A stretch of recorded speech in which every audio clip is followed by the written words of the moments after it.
Hello, everybody. Welcome or welcome back. My name is Monique, and I'm on a financial health journey to create an inheritance for the generations to come. And I want to do that through consistency and discipline. First of all, I want to thank everyone that's liked or commented on any of my videos, and to those that have decided to subscribe to my channel.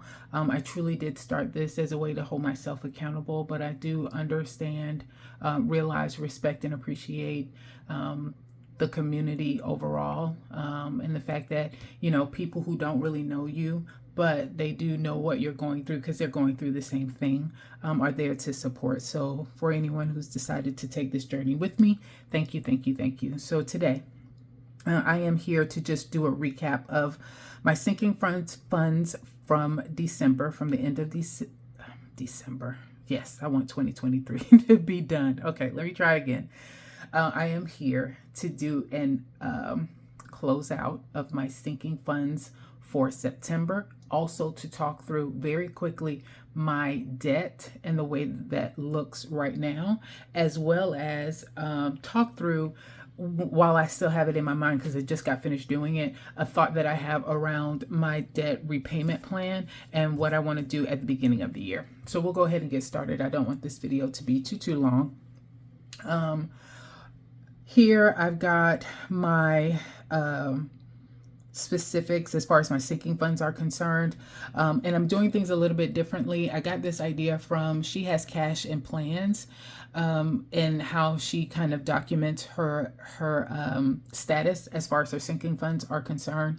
And I think I want to go that route. So I have my starting balance, my ending balance, and then I actually added a column as far as what I want my goal to be for them. Some of these categories don't have goals, but most of them do. So for my bills buffer, I started at $316 and I ended at $369. My goal is to have $3,000. That's how much all of my bills total together. So if I want to get 1 month ahead, I have to have $3,000 in this account.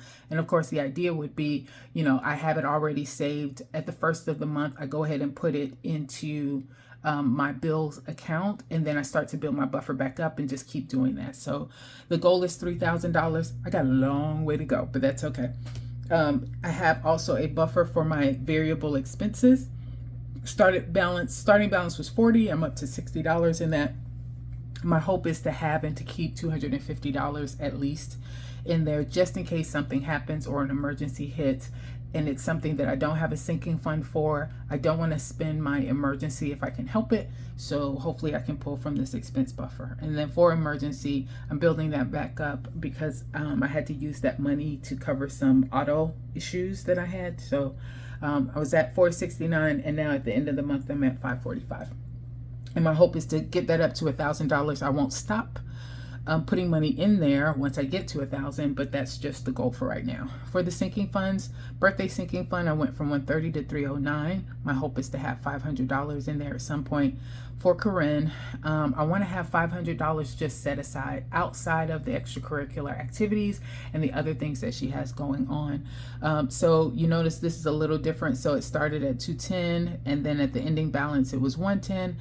That's because she had a ThesCon fee that I had to pay, and then the first $300 as well for her trip to Carnegie Hall. So I actually built this back up through the month of September, but at the end of the month I had to almost basically clean it out. So there you go. Car maintenance went from $75 to $125, and I want to have $1,000 there for that.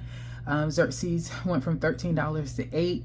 There was a little bit of play in there back and forth, but hopefully to have $350 overall. That would cover the cost for his yearly visit, and he'll do that again in August, like the 1st of August, but then also have a little extra in there if I ever need to board him.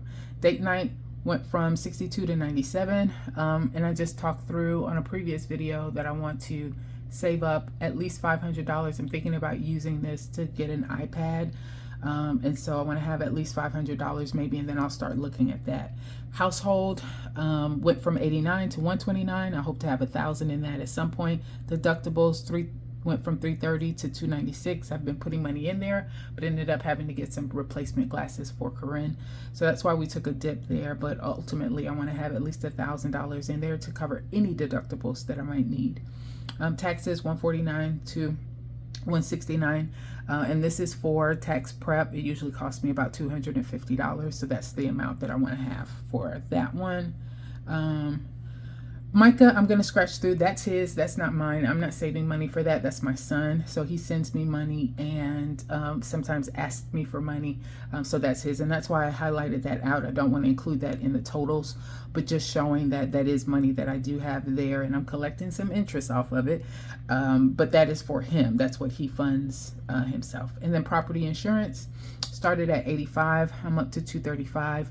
I want to have like 600 just automatically saved in that so that I don't have to worry about not having enough to cover a quarter. A quarter is $454 right now. We know that things constantly are increasing, so I have a feeling that might increase. We'll see, but I would like to have just 600 in there already saved, and then I'm saving for the next quarter instead of having to save it kind of real time. So there you go. Public investment app that I'm using, first time investing in that. They took $20 at the end of September. And so I have the $20 in there now, and I'm just going to keep doing $20 for right now. Maybe at some point I will go more than that, but not right now. And then you might be able to see down there at the bottom, you see Roth IRA. I haven't contributed to this one except for the $100 to make sure that the account stays open. But I want to hit this one starting in 2023 when some of this other debt is done. So as I pay off debt and I have more funds that are available, I want to start contributing more to my Roth IRA. I do have a 401k with my job, but I want to, they stopped contributing and matching the 401k. They're starting back now again, but they stopped for well over a year. And that was a good lesson for me to learn that I cannot rely on a company to worry about my retirement. So I need to make sure I'm putting some money towards that. So when you look at it overall, you'll see here, at the start of September, I had $2,069. That's without Micah's money. $2,069. At the end of September, I had $2,553. So I was able to save a good bit of money. Now we move to the credit worksheet. This credit worksheet came from Ask Me How I Budget. She offers this for free in the body of any of her YouTube videos. If you look at her notes or the description, you'll see a link that will link you to several documents that she offers for free. And this is one of them. I liked it because it does separate out your credit or your debt. And so here you'll see you have private label, you have general purpose, and then installment debt. So private label are just cards that you have or credit that you have at specific places and they have to be used at specific places. Then you have your general purpose and you can use those anywhere. And then you have your installment debt. I'm not going to really increase these amounts. These are people that, or places or businesses that I owe money to. So there you go. So when you're looking at it, we'll start up here at the top for private label. Best Buy, I transferred that balance over to Discover. We talked about that before. But I still have the card, although I'm not using the card. I left the credit line open. And so it shows right now as a limit of $4,800. Let me try and get a little bit smaller so that you can fit everything on. There you go. $4,800 limit, 0% utilization right now, zero payment, and the rate is 30.2%. Rooms to Go is a 0% interest for 12 months. For the amount that I actually spent on that Rooms to Go card, I pay $168 a month, and at the end of 12 months, I would have that paid off. And it's at a 17% utilization because I have a $10,000 limit. Kohl's, I'm at $2,600, and the limit is $3,000. So I'm very, very close to up at the higher echelon, I guess, of the utilization. Now, what's funny about this is I made one payment. This said 90% at the end of August. So I start coming into September, I was at a 90% utilization. I made a $93 payment. I realized that $65 of that was going towards interest. So I made an interest only payment, a second payment of $65. And just by doing that one thing, this went from 90% to 87%. When I paid my first payment on it and saw that the interest hit, I was still at 90% utilization. When I made the interest only payment, I dropped 3% to 87%. So this really was an eye-opening thing for me. And I realized how much interest really does have on your bill overall and your debt overall. So when you total all the two together, I've got, for private label credit cards, my debt is $4,283. Then you move to general purpose. I have the Discover amount that I moved over, the 2203 from Best Buy. That is all that I have on there. I still have not used the card, and I won't. In fact, I got to find the card at this point. I forget where I hid it from myself very well. This 2203 is 31% utilization because I have a $7,000 limit. It's a 0% interest, and I try to pay $200 a month on that one. And as long as I don't use the card at all, that 0% will hold true until August. And so I have to have this amount paid off by August, and that's what I'm moving forward doing. That $200 payment a month will take care of that, and it'll get me where I need to go. And then I do still have a credit card, Credit One credit card. I paid off this balance last August or September, somewhere around there. I have not used that card since then. The only charge that's been on there is the yearly fee that they have, and I immediately paid that off, and then that was it. So it's sitting at a 0% utilization. I'm leaving it open just to make sure that my credit stays intact, and I have not. So that's well over a year, yay me, that I've not used that card at all. So the total balance as far as my general purpose credit is concerned is $2,203. And then you have my installment debt. That's where the majority of my money goes to. So you've got your Penny Mac card. You have, Penny Mac mortgage. You also have Green Sky. And that was for an AC unit that I had. And you can see over here the interest rates, but I'm less concerned about those. I'm going to tackle all of my credit cards first, and then I'll work on installment debt, probably from the lowest to the highest. And so you've got the Green Sky here and the amount that I pay. My mortgage did go down $100 just because I now have the property insurance or property insurance that I am paying myself. So that was $809. It's down to $714. Green Sky is holding true at $90 a month. My car payment, so because I did get a newer vehicle, my car, where this at one time said $8,000, now it says $28,000. Okay, so I'm paying that off. But my car payment amount is still the same as one that I know that I can handle. So that's still holding steady at $503. Nelnet, the two Nelnet loans together, $8,600, $2,800 all together. My payment amount is around $86. I actually think it's $81.55, so I'll be changing this to $82. I just found that out when they debited their first payment now that the pause is over. So it's $82 a month that we'll be paying for that at a 13% interest rate. And then Sally Mae, I am almost done with her because I am sick of her. So I've had thousands of dollars that she needed to get. And we had to pay her over the time of the pandemic, because it's a private loan. It wasn't a federal loan. So we've been able to knock that down. We're down to $415. And so hopefully not too long more, and we should be able to have her paid off. But when you look at my installment debt, all of it together is $156,271. Now, when you add all of those numbers together, you'll see that this bottom number. So the top number is where I was in August, $164,063. And the bottom number is where I am in September, $162,757. And that means I've contributed or paid $1,306 towards debt. Not a lot, but it's okay. As long as this number continues to be lower than this number, then that means I'm making smarter decisions. So there you go. And then the last thing that I'll talk about is that I do want to try something out. So for some reason, and I don't know why, I don't know if it's the way that I calculated my numbers or what the case may be, but well, first let me say this.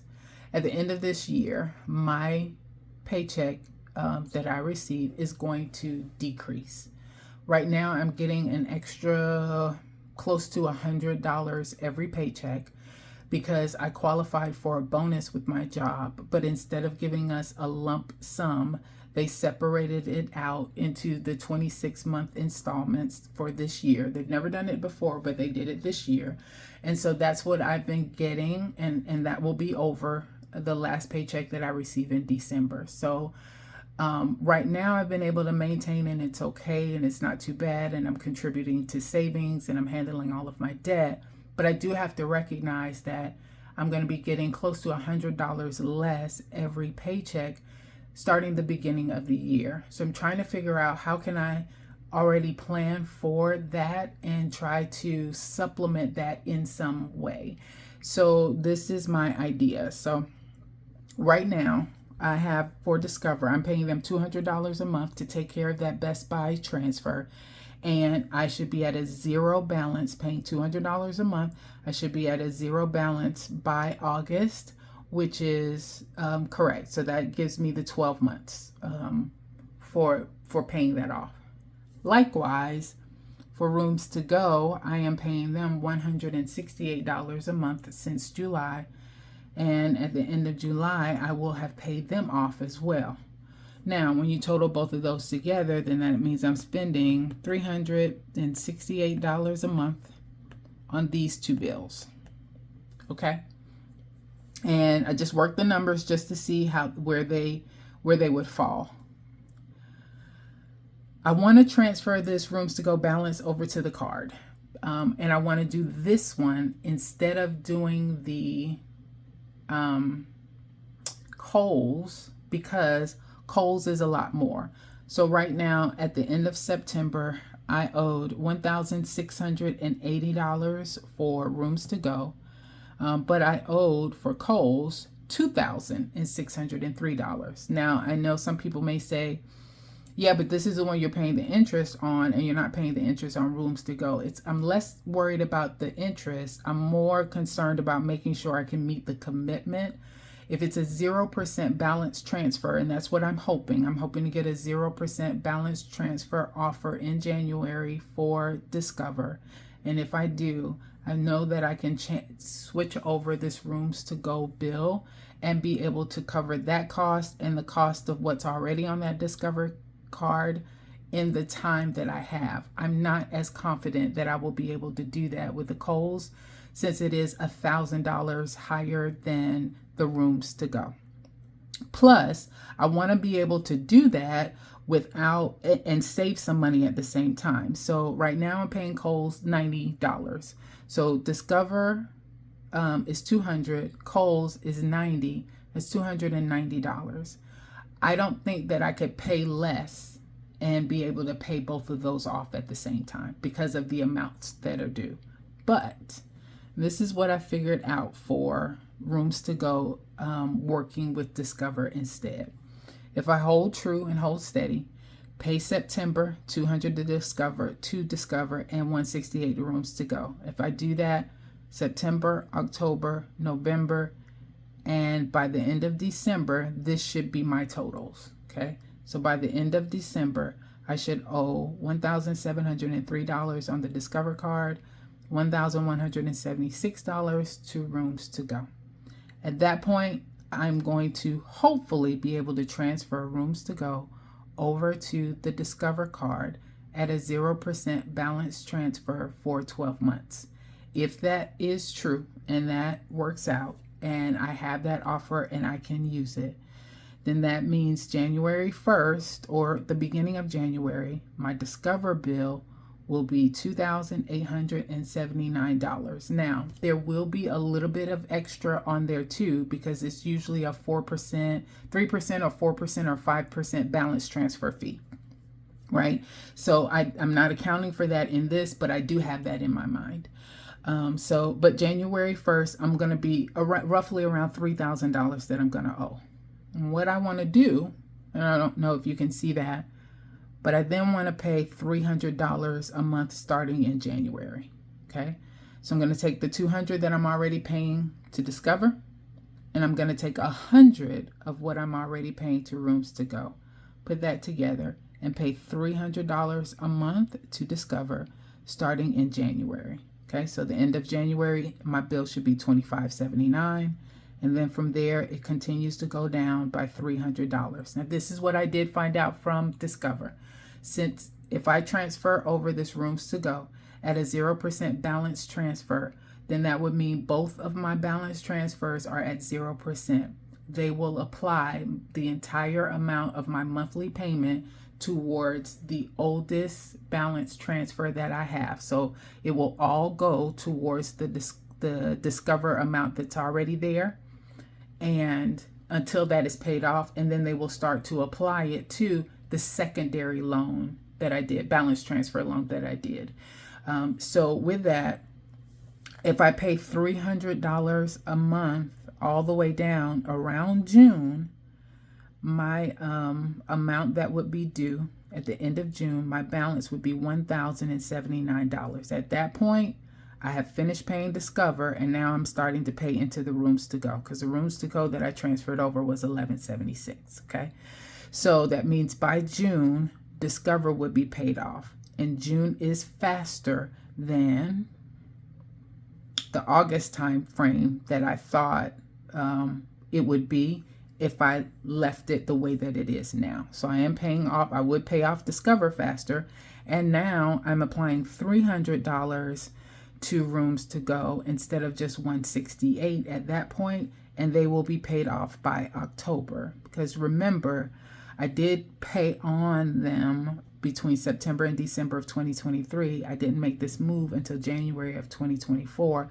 and now I'm applying $300 a month instead. So they'll be paid off in October, when technically I don't have to pay them off until January. So even if something happens and something breaks down, I still have a little bit more wiggle room in there. So I have a little bit of wiggle room, a few months in there between June and August when Discover should be paid off. I have some wiggle room in here between October and January of 2025 when Rooms to Go should be paid off. And so this is my plan. Now, it is all dependent upon this right here.